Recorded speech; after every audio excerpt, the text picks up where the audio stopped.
Now we're ready to move on to a slightly more intricate reading on currency exchange rates.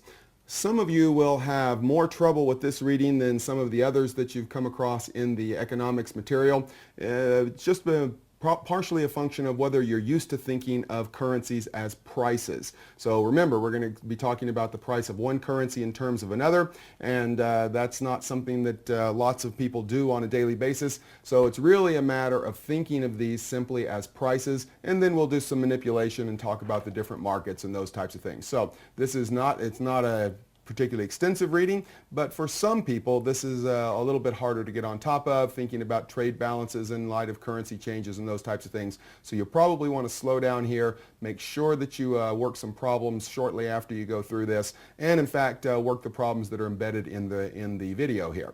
So let's move on and see what we can learn about currency exchange rates. So we're talking about foreign currency exchange, and of course these exchange quotations. So remember that when we look at the quote, okay, what we're seeing is essentially an algebraic expression. So elsewhere in the curriculum, we might have said something like, we're going to look at assets over, sales or something like that. So if that's a pretty poor S, but nonetheless, so that's just a ratio, right? Well, that's really what we're looking at here. And if we had an asset to sales ratio equal to, I don't know, 1.1, okay, of course, we look at sales to assets ratios normally in the CFA curriculum, but same thing. That tells us that we have $1.1 in, or 1.1 currency units in assets for every $1 in sales. Well, this is the same thing that we're seeing here, but the best way to interpret this is as the number of currency units in the numerator, which we'll see is called the price currency, per currency units in the denominator. So if you read the divide sign as per, so we're getting 0.544 GBP per dollar, that might make it a little easier to stay on top of.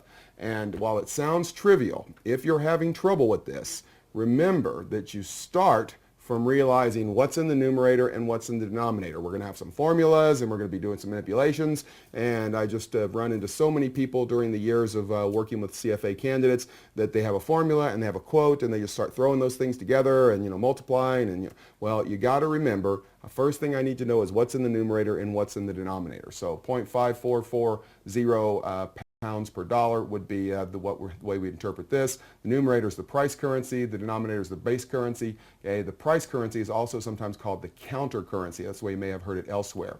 So the nominal exchange rate is just the exchange rate that's quoted at any point in time. The real exchange rate is the nominal exchange rate adjusted for inflation, okay, in each of the countries compared to some base period.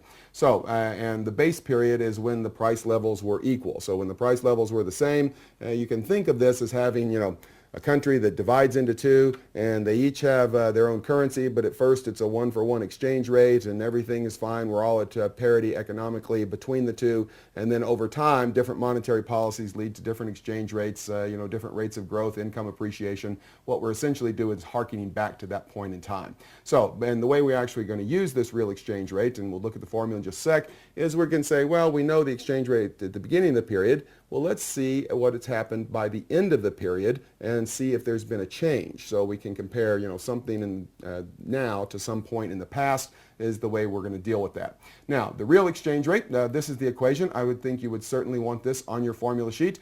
Okay, it's just going to be the nominal exchange rate at the point in time at which we're evaluating the real exchange rate times this ratio, and the ratio is intended to gauge price changes, right? So we're going to have to start out at some point with the price level. Like I said, they're each at 100 for a numeraire, and then we have the price level ratio. Now, I want you to be careful with this particular formula because later on we're going to talk about something called the numerator-denominator rule. And as you go through all three levels of the exam, you're going to see a number of equations. They're actually many of them stem back to the very same principle, but you're going to see a number of equations that are going to take an exchange rate and then it's going to be multiplied by a ratio. And the numerator-denominator rule says, look, if the exchange rate has currency A in the numerator and currency B in the denominator, then the ratio will have currency A, inflation or price levels or something like that in the numerator, and currency B in the denominator. In other words, for currency A, you're going to line up numerator, numerator, and for currency B, you're going to line up denominator, denominator. Okay, this is the exception to that rule because in all the other cases we're effectively going forward in time. This one we're going backward in time is the reason for that. But remember, here we have the exchange rate stated as D over F. You can think of that as domestic over foreign. We'll notice that the ratio here is in opposite terms. So what was in the denominator of the quote is in the numerator of the ratio. All right. So this is the formula for the real exchange rate. Okay, we can see how this is used on this little example. In our base period, okay, that was 11x1. The exchange rate was $1.2 per euro. By the 11x3, 2 years later, the exchange rate has gone up to $1.3 per euro. So what about changes in the price level? That's really what we're gauging is changes in the price level and how they are impounded into this nominal exchange rate. That is the nominal exchange rate at 11x3. So let's see, at the base period here, the CPI was 100 in the US, it was 100 in the Eurozone. So that is our base period, and we can obviously make good comparisons there. And for at the end of that period, we see that the US exchange or CPI has gone up to 114. So we've had, you can think of that as 14% inflation versus 109 or 9% inflation over that 2-year period. So what we want to do is we want to take and say, well, is this relationship, the change in the nominal rate from 1.2 to $1.3 per euro, is that consistent with this change in inflation or a change in price level, excuse me.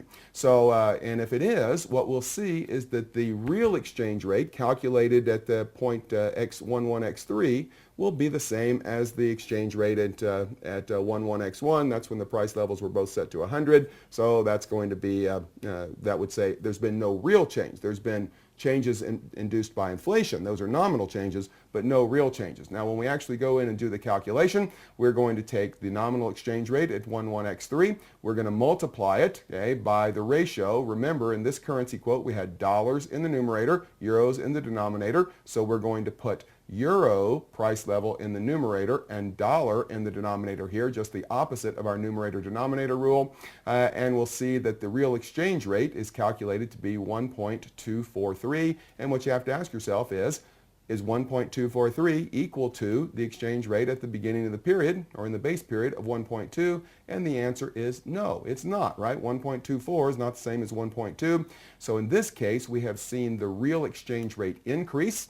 And what that means is if it now takes in real terms more dollars to buy a euro than it did previously. So the real cost of Eurozone goods to a U.S. citizen has gone up by about 3.6%. Notice that this is just our formula for the holding period return, right? Price at the end of the period divided by price at the beginning period. These are the real exchange rates. -1 tells us that there has been a 3.6% real increase in the exchange rate. We've seen that the increase in the nominal exchange rate has been greater than the difference in inflation between the two countries. So that's what this is implying. And I think understanding what this means and understanding what impact this would have on the citizens of the two countries and eventually later in the reading on the potential for trade deficits and those types of things is going to be important. So in this case, it took $1.2 to buy a euro at the beginning of the period. In real terms, it takes $1.243 to buy a euro at the end of the period.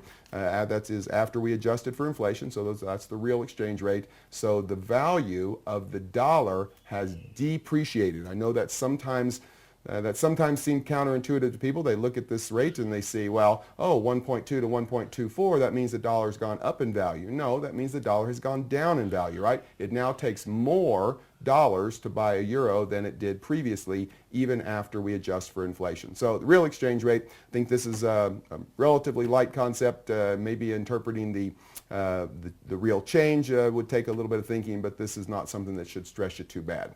All right, so when we talk about currencies, and when we talk about a lot of goods or commodities, we have a spot market and a forward market. So a spot market is the market for immediate delivery. Now that doesn't really mean immediate in most markets. There's sometimes a 2-day delay depending on what we're talking about. But anyway, we would buy it in exchange in anticipation of needing it today. The forward market, okay, just like we would see in the derivatives material, a forward contract is just an agreement for delayed delivery. So here we have an agreement to buy or to sell. If you got a buyer, you got to have a seller. There's no alchemy here. So agreement to buy or sell a specific amount of a foreign currency at a future date at the quoted forward exchange rate. So we're entering into an agreement today to exchange currencies in the future at a rate that we determine today. And if it is a forward contract, you can probably get it for any period of time in the future and for any amount. But of course, we also have futures contracts, which are exchange traded forwards. And of course, you learn about that when you get to the derivatives material. So we'll put off our discussion of that for a while. So the forward market is for delayed delivery. But what we'll see is that there's going to be a difference in the spot and the forward price, and that will lead us to some additional analysis. So who's going to participate in these markets? Well, of course, we're going to see hedgers. These are people with existing positions that are impacted by foreign exchange, and they want to reduce or eliminate their exposure to changes in the price of some currency.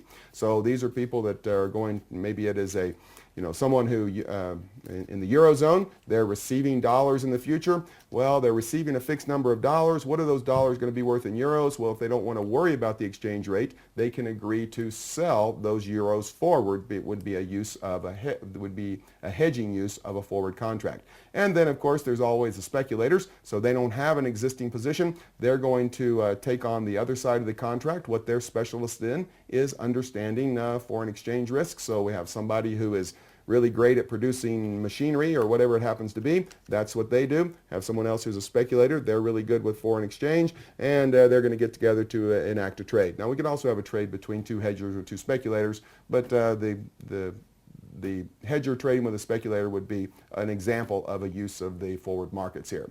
The market participants, we can also think of them as sell side. Those are generally the market makers, large multinational banks. And then the buy side, those are going to be the people who are doing the hedging or doing the speculating. So corporations, if we've got some sort of investment fund, governments are typically going to have some need to hedge, sovereign wealth funds, pension plans, those types of things. And then even in a retail market, we could have households. If you're going to if you're a citizen of the UK and you're going to France, well, you've got to exchange your dollars for euros, and your pounds for euros, excuse me, and you say, well, I like the rate today. Well, you can either exchange at the spot rate today, or you could transact in the forward markets. Okay, some quote terminology here. So this is just terminology. Don't let it confuse you.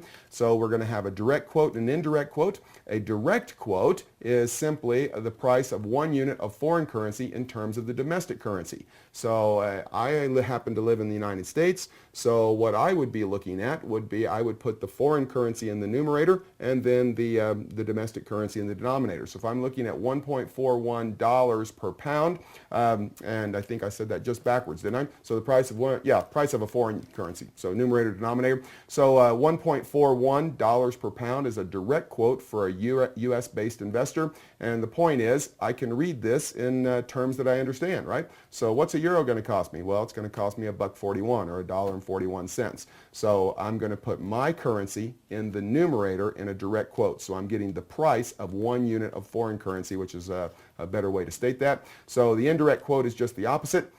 So if I wanted to take the indirect quote here, well, of course, I know how to invert the quote. Just take 1 over 1.14, and I'm going to get 0.7092 euros per dollar.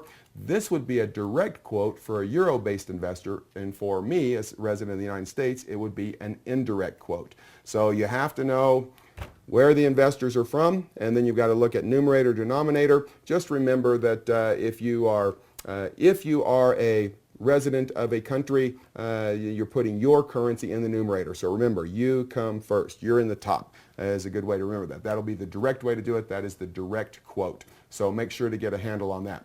Currency appreciation or depreciation, well, we've already talked about this a little bit, but I think that this is something that does confuse people, so let's take just a minute and review. So we're looking here at a dollar per GBP exchange rate that has gone down from 1.61 to 1.59. So this for me is a direct quote. I have dollars in the numerator, $1.61 to buy a pound. It goes down to 1.59. What does that mean? Okay, well, for me, it means that it now takes fewer dollars to buy a pound.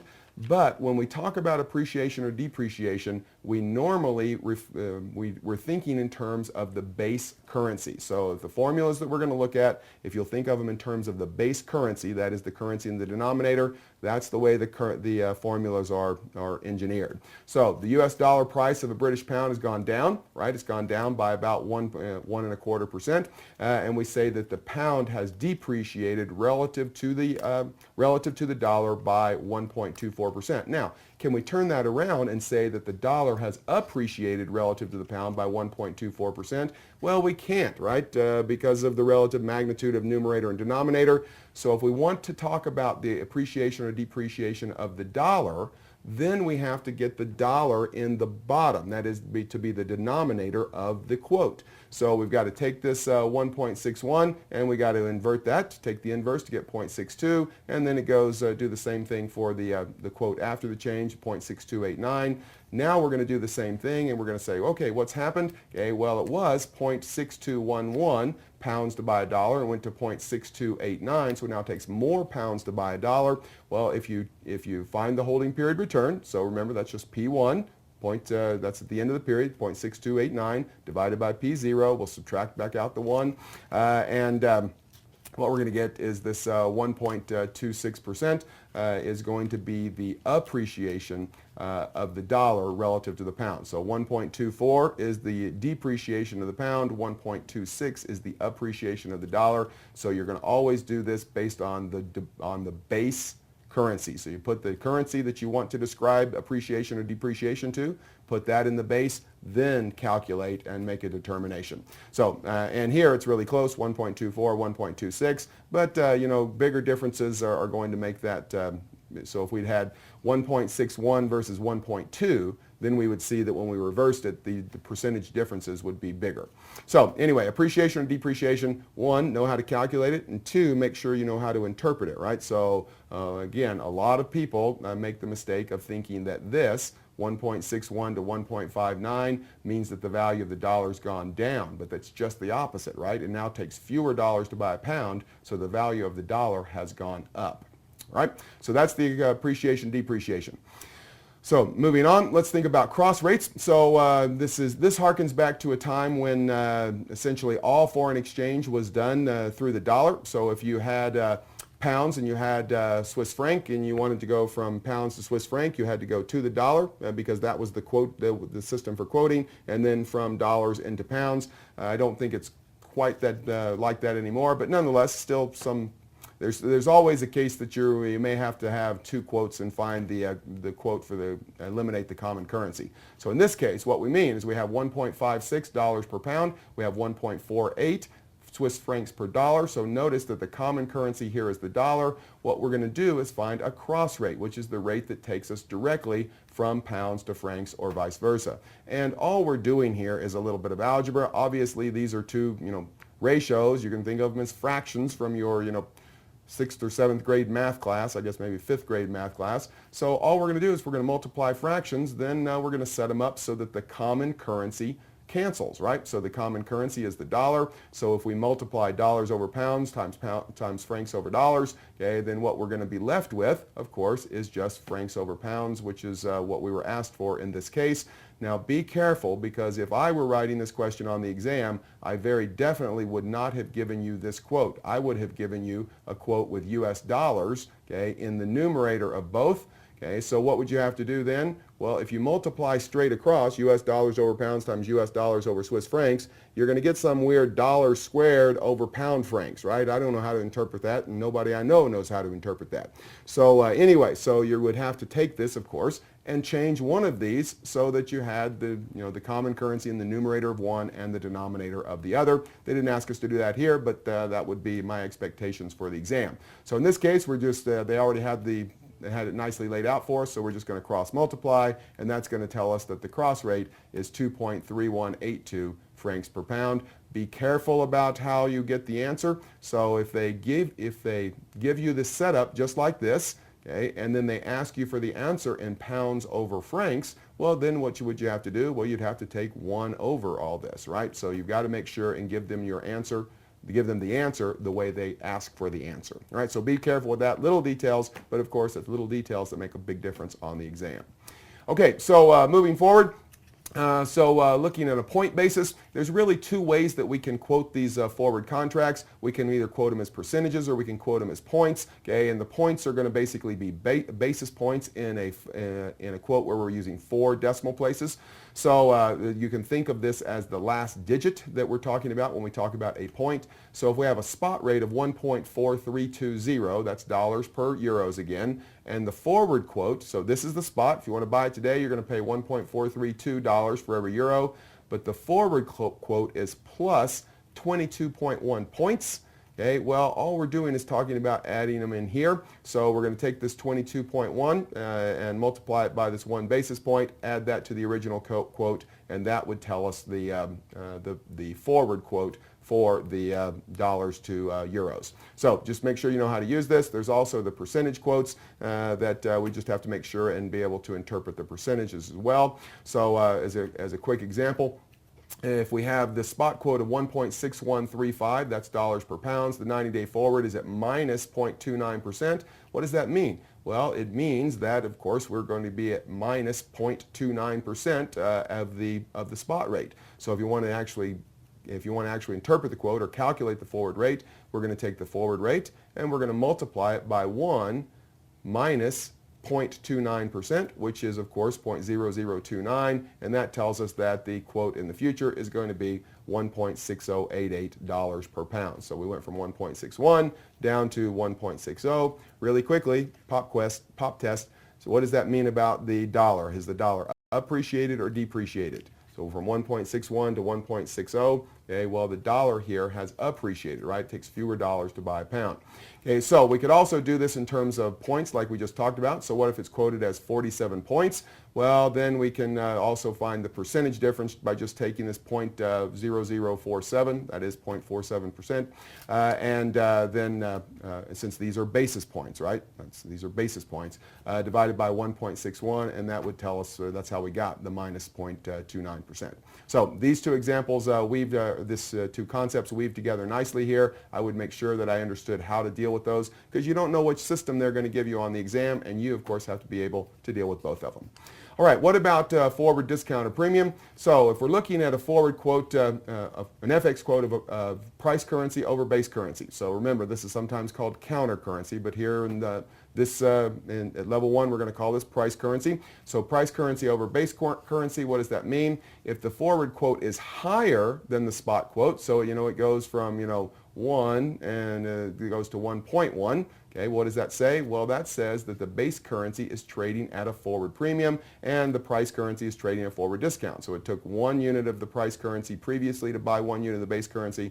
Now it takes 1.1. Maybe I have a better point in there. So if it increases, the base currency is trading at a premium. Now, if we went in and did our holding period return, we'd be getting P1 over P0 again, right? And of course we'd subtract out the 1, but we get 1.1 over 1, which of course is going to equal 10%. I subtracted out the 1 there and didn't write it down, but nonetheless, so this 10%, this is going to be the appreciation, okay, or the forward premium of the base currency. So remember, when we talk about these forward premium or discount things, we're talking about the change in the value of the base currency. So if you actually want to specify the percentage change, you got to have the currency you're talking about in the base. Now, if you just want to know what's appreciating or depreciating, you can just look at it. So if the forward quote is less than the spot price, well, then we know the base currency is trading at a discount, the the price currency is trading at a premium, and then if we're not specifying, we're only looking for directional impacts, well, we can tell that just by looking at the two quotes. But if we actually have to calculate percentage change, we need to get the currency we're calculating the change for in the denominator of the quote. All right? Now, this is a really important equation. So this is called interest rate parity, IRP. And this is actually a relationship that's bound by arbitrage. Why? Because, spot currencies are quoted, forward currencies are quoted, and of course, the interest rates are quoted down here, right? So all of these things are quoted, and this basically describes the relationship between the spot and the forward rates for changes in inflation. So what we would see is countries with high inflation should see the value of their currency depreciate. Does that make sense? Well, think of inflation as printing currency units. I realize inflation is more complex than that, but if you think of it as printing currency units, devaluing the unit of each unit, devaluing each unit that's out there because you're printing so many more units, well, what you should see is that each of those units are less valuable, then we ought to see that they become less valuable in the forward market, right? We're increasing supply, that ought to drive down price. Now, you'll frequently see this written as the forward rate, okay, F, is going to be equal to the spot rate times this ratio of 1 plus the interest rate, okay, 1 plus R over 1 plus R. Okay, and here is the formal statement of our numerator-denominator rule. Remember, if this is quoted A over B, that's the way our currency is quoted, both for the forward and the spot, then this has to be interest rate A over interest rate B. Okay, these ratios, you're going to see this a lot before you get your charter. You're going to see that we're multiplying something by a ratio, and if you just line up numerator currency and numerator interest rate, or whatever else it is in the other specifications that we'll see later in the curriculum, and then denominator currency and denominator interest rate, then you will save yourself some hassles in terms of getting the problem wrong or some extra memorization issues. So this is something you definitely want on your formula sheet. So interest rate parity, big deal. All right, so look, if we're going to calculate, and what we calculate is the no arbitrage forward rate. If we know the interest rates, okay, both interest rates, and we know the spot rate, we can calculate the forward rate. If the forward rate is anything other than what we calculate here, of course within bounds because we have bid-ask spreads and borrow and lending differences and those types of things, but within those transaction bounds or within those arbitrage bounds, if it lies outside of that, there's a very simple arbitrage relationship. So here the spot rate is $1.50, okay, that is $1.50 per pound. The riskless interest rate for the dollar is 2%, the riskless pound rate is 2.5. So what should happen to the value of the pound in the forward market? Okay, well, remember here it is the high interest rates in the pound market, okay, that should drive down the value of the pound. So high interest rates, high inflation, okay, ought to drive down the value of the currency through time. So we're going to take this, we're going to have our interest rates. So we've got dollars for the quote, we have dollars in the numerator, pounds in the denominator. Here's dollars in the numerator, pounds in the denominator, our numerator-denominator rule at work, and we calculate this forward rate here of 1.4927. Is that what we expected to see happen? So it takes $1.5 to buy a pound at the beginning of the year, and it takes only $1.49 to buy a pound at the end of the year. So the dollar has appreciated, the pound has depreciated. We knew that was going to happen because of the interest rate differential. And the notion behind this, and we really don't get into it in level one, the notion behind it is the reason there's higher interest rates in the UK is because they have higher inflation rates. So the real rate should be the same across countries under some circumstances that we'll get to discuss later in the curriculum. All right, so what's happened here? UK interest rate is higher, so the pound is going to trade at a forward discount relative to the dollar. Now this is what we would call, okay, the no arbitrage forward rate. So the question then becomes, what if the forward rate was different? If it wasn't 1.4927 and we didn't have to worry about the market particulars of transactions cost and bid-ask spreads and those types of things, well, if it's anything else, it's going to create an arbitrage opportunity. So we'll see that in just a moment, but let's first look at the forward exchange rate. So the euro interest rate is 3 and the Aussie dollar interest rate is 4. So what's going to happen here? Well, we better see the Aussie dollar depreciate, right? So the spot euro Aussie dollar exchange rate is 0.7276. The 90-day forward Aussie dollar euro no arbitrage rate is closest to what? A, B, or C here. This would be a great place to stop the video and work through this problem. If you're inclined to do such. If not, I'm going to move ahead and talk about the problem. But anyway, all we're really doing here is implementing our interest rate parity formula with one little twist. They gave us the quotes in euros over Aussie dollars, okay, and they asked for the answer in Aussie dollars over euros. So we have two choices. We can either convert from euros to Aussie dollars and then calculate the forward rate, or we could do it afterwards, but we still have to, in the end, get the answer in terms of Aussie dollars over euros. So what are we going to do? In this case, I think it's probably easiest to go ahead and say, let's go ahead and convert. So we're going to take 1 over the spot rate. So instead of using 0.72 Aussie dollars per euro, didn't say that right. Instead of using 0.72 euros per Aussie dollar, we're going to go ahead and convert and have 1.73 Aussie, 1.74. 1.37, sorry, my dyslexia is kicking in, 1.3744 Aussie dollars over euros, okay, as the spot rate. And then we're going to apply our numerator-denominator rule. So what are we going to have? We're going to have Aussie dollars in the numerator. That means we need the Aussie interest rate in the numerator of the ratio. So once we plug all that in and we adjust for time, because this is only a 90-day thing, right? Interest rates are always stated annually. What we get is a forward rate of 1.3778. So it takes more Aussie dollars to buy a euro at the end of the 90-day period than it did at the beginning. So the Aussie dollar has depreciated, which is exactly what we would expected because the Aussie interest rate environment was higher. All right. So good problem. Make sure you can do it. This is bread and butter for the CFA exam. So a simple problem. You ought to be able to calculate forward rates. Now we can also extend that into talking about arbitrage relationships if that weren't the case. So let's think about exchange rate regimes. So we can divide this up into two kinds of countries, those that have their own currency and those that do not have their own currency. So if you don't have your own currency, there's two ways to do that. You can do what's called formal dollarization. So you're just using another country's currency. Very frequently, that's the US dollar. Okay, you also have monetary unions. So if you're watching this sitting in Germany, you know a lot about it, right? So this is where you have several countries that are using a common currency. So if you're formally dollarized, okay, then you don't have any control over monetary policy. If you're a member of a monetary union, then your country individually doesn't, but of course the union would have set some rules and have some policies and some governing bodies that could impact monetary policy.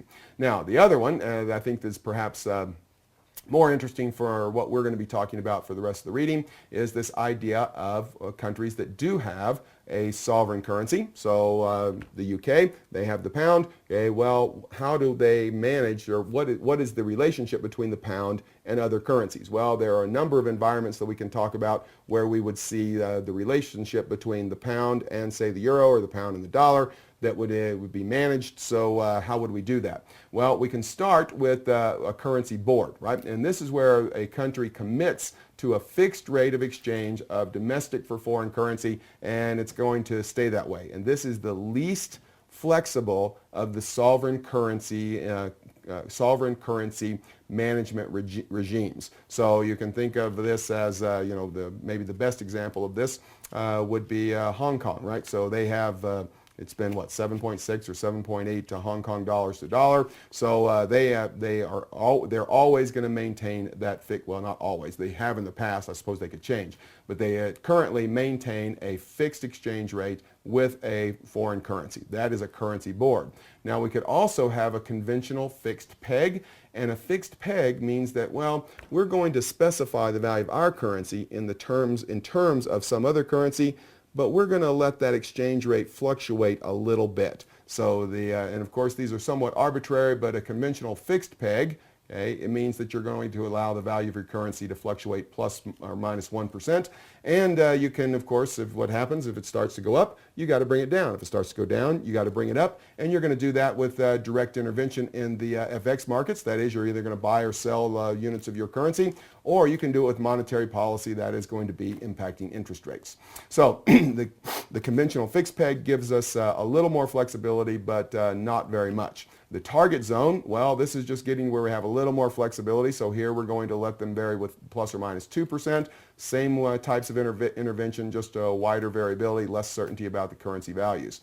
A crawling peg allows exchange rates to move slowly with changes in fundamentals. So we've set the exchange rate peg to some sort of relationship in the fundamental underlying economies, GDP growth, something like that. You can have this work two ways. It can be either active, which means that they announce it in advance and they work towards implementation. It could also be passive, which creates a little more uncertainty, but that makes also for a more market-driven value of the currency. A managed float, okay, this is where you do not have a target exchange rate. Okay, so the influences of the exchange rate is going to change based on some combination of direct intervention or monetary policy. but it's going to be a fairly wide band. So if you think the currency is getting too high, but there's no specified 2% range or anything like that, then the monetary authority may intervene to bring it down, and otherwise they may intervene to bring it up if the currency starts to get too low in value. And of course, in independently floating, this just says, hey, we've got a market-determined value for our currency. So I think you ought to be able to identify, read a couple of sentences about the monetary environment of a particular country, and then plug it into one of these different currency management regimes. Okay, and to finish up what we're doing, we have two topics here, thinking in terms of exchange rates and trade deficits. All right, so exchange rates, trade, and capital. So we've seen elsewhere in the curriculum where we looked at this exports minus imports, okay, and we broke all that down to savings. Okay, that was savings from the government or say private savings less investment. So here we've broken it out a little bit differently. It's private savings, excuse me, private savings minus investments, and of course tax revenue minus government spending is just government spending, which also could be a deficit, although we probably would never see any governments actually run deficits, right? So hopefully you recognize that as a very lame joke. Anyway, so we have lots of governments that run deficits is the point. Anyway, so the point is this exports minus imports has to be equal to this, savings minus the investment. So for exports minus imports to be positive, that is we have a trade surplus, then we've got to have savings, private savings plus government savings that exceeds investment. Okay? On the other hand, if you've got X minus M that's less than zero, you have a trade deficit, then you've got private savings, okay, plus government savings minus investment that is negative, right? So in this case, we're going to think of it as private savings minus domestic investment, and we're going to hold this government part constant because that's what we're going to talk about here. So anyway, so think of this as the budget deficit, that we've got to think exports and imports. So the question is, if we think exchange rates and we're thinking exports and imports, what happens to exports as, say, the value of the domestic currency falls, and what happens to imports as the value of the domestic currency falls? Okay, well, sort of the simple line would be, look, if the value of our currency goes down, that makes our goods look less expensive abroad, which ought to pump up exports, and that ought to make imports look more expensive, which ought to drive down imports, which should push us toward, if we're in a trade deficit, that should push us back towards zero, a trade balance, or even towards surplus, right? So the sort of simple conventional wisdom is depreciation of the currency will help eliminate a trade deficit. What we're going to see is that we've got to think a little more carefully about that in order to really understand what's going on. And here we're talking about the Marshall-Lerner condition, which of course is a famous proposition in economics. What we're doing is we're looking at the elasticities, of course. So when we look at imports, well, let's see, how are imports going to change when currency depreciates? So the price goes up, what's going to happen to the quantity demanded of imports? Well, that's an elasticity coefficient. And for exports, well, if the price of exports, the foreign currency price of exports goes up, what's going to happen to the demand worldwide for the exports from our country? So we're going to think in terms of elasticities. We're going to weight those by the proportion of trade. So imports plus exports is total trade. So imports over that is going to be the percentage of imports, the weight of imports over the weight of exports. And then down here we've got this epsilon x, epsilon I, that are going to be the elasticity coefficients, and the generalized. And so this is not, if you've had an economics class, and you may have worked with a slightly different version of this, but this is a generalized version.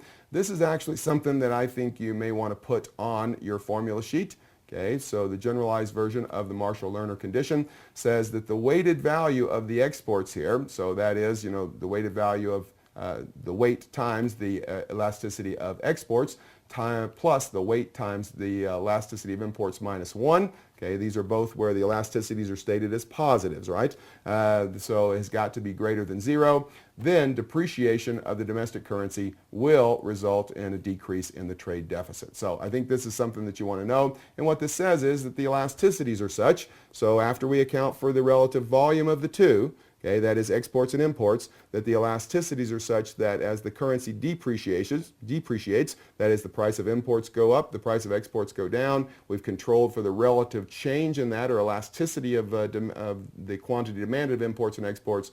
Then if this is greater than 0, then we should see a depreciation in the domestic currency, decrease a trade deficit. That is, lead us closer to balance or to surplus. So the classic condition is this, so it's got to be greater than 1. That is the sum of the elasticity of exports plus the elasticity of imports greater than 1. But note, this is a sufficient condition. Okay? It's not necessary not a necessary condition for currency depreciation to reduce the trade deficit. This I don't think is likely to be as useful because it has this fairly steep restriction that we have equal imports and exports.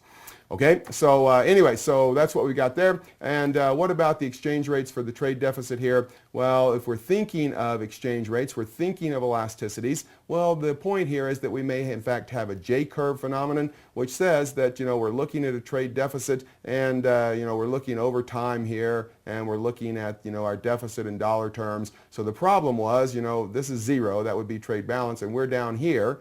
Well, the J-curve says this may get worse for a little while before it gets better because we have these contracts in place, right? So in the short run, due to existing contracts, that is, we've already agreed to sell so many units of this for X number of currency units, the export and import demand are relatively inelastic. So we see inelastic demand in the short run.